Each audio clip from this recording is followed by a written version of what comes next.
Hello, everybody. Shaquita Graham here, founder of BlackTechLab.net and co-founder of MarriedWomen'sBiz.com. You may have seen me on Dr. Boyce Watkins' YouTube channel. Listen, I'm all about big, bold ideas, and I believe the best way to predict the future is to create it.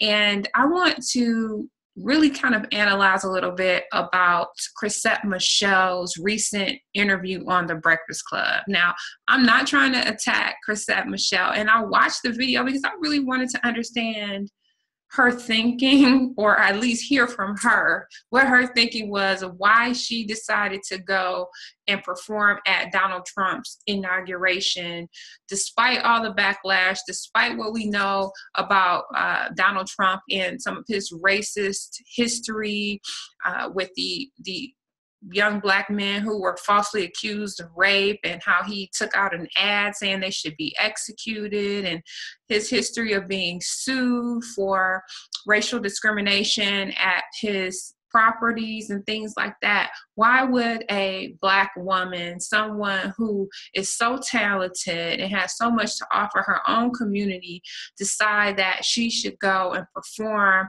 at an event that really is in celebration of the new level of power that someone who is a suspected white supremacist or has suspected white supremacist tendencies, he's just achieved a new level of power over our nation? Like, why would you celebrate that? So, my thing with what she had to say, and I'm just going to paraphrase a little bit. She talked about the reason why she went being that she wanted to represent people of color and let these people who seem to be white supremacists know that, black people are here and what they look like, and that they deserve to be respected to an extent, is, what was implied by her statements. And she talked about, really wanting to represent a black face in a sea of, again, what many people believe are racist white supremacists. So my thing about what she had to say, I respect the fact that she comes across as somebody who loves peace and loves people and wants to work to a solution. But this is my thing, what this seems like a mindset to me that leads to and encourages oppression. Bottom line, because you cannot show somebody who is hell-bent on destroying you anything about you. It's not, you'll find that white supremacists have spent a lot of time throughout centuries studying black people, studying their habits. A lot of white supremacists know many things about black people that black people themselves don't even know. So if Chrisette Michele thought that she would go to this event and sing some songs, she talked about singing a gospel song and showing hangings and lynchings on a skirt, something like that.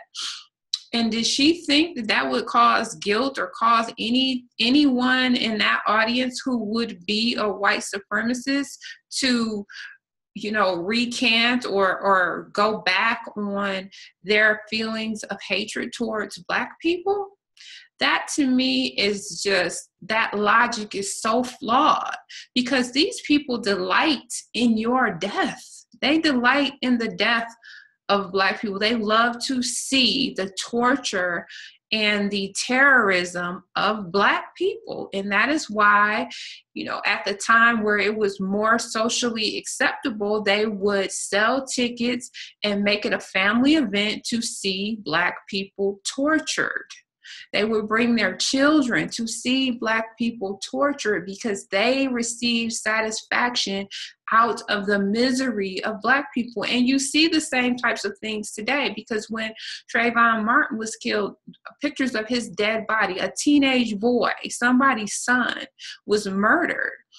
And he was innocent, but even if you thought that it was something, that he did wrong, why would you want to circulate pictures of his dead body in celebration and also Photoshop them and make games. This is the same type of pathology. So how can going somewhere around people who have these sentiments, whether they silently support it or actively support it, how could going to sing a song in front of these people change this in some way, you know? So I feel like I think Maya Angelou said this, we must, as Black people, we must learn to get up from the table when love is no longer being served. Love is not being served amongst suspected white supremacists. I mean, it's just not, you know? And so I don't, you know, she spent like 30 minutes talking about how this was sensible. And even little Mo was like, you know, caping for her, saying that, you know, she's all about love and she's all about peace. And people are saying, how can we get anything done if we don't try to come together? Look, we've been trying to come together with white supremacists for centuries. People have been singing for white supremacists for centuries. Nothing is changing. And I think it's just a matter of, you know, it is about having different philosophies. Some people think that you can guilt trip people into, you know, that's just like trying to guilt trip a bully into stopping his brutalization of you. You know, or some people feel like if they just go along to get along, that's going to change things. And then other people are like, look, hey, no problem. You don't like me. You hate me. You know, once somebody shows me that, listen, your life is not a priority to me, I'm like, okay, thank you for letting me know that. We're good. We're good. I do have no desire to try to change your mind on that. As a matter of fact, I want to get as far away from somebody who has made it a point to let me know that, listen, your life is not a priority to me. And as a matter of fact, I would love to see you destroyed. I'm like, good. Okay. Fine. I don't want to kumbaya. I don't want to try to talk you out of that. I don't want to try to reason with you.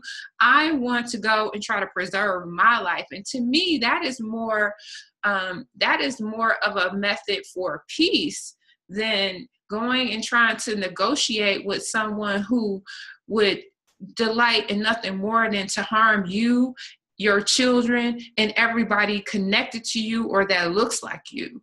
So, you know, when we start taking pride in being who we are, then we can thrive and soar, you know, and that I believe in that to such a degree that I'm actually in the middle of writing a book called Stop Being Defined, A Black Woman's Guide to Having It All, because that to me was everything. You know, growing up as a Black woman in America and against the backdrop of white supremacy, man, until I got to the point where I realized that I needed to stop letting people label me, define me, I really struggled. But once I did that, you know, I saw myself growing and thriving. So I think that's a big idea.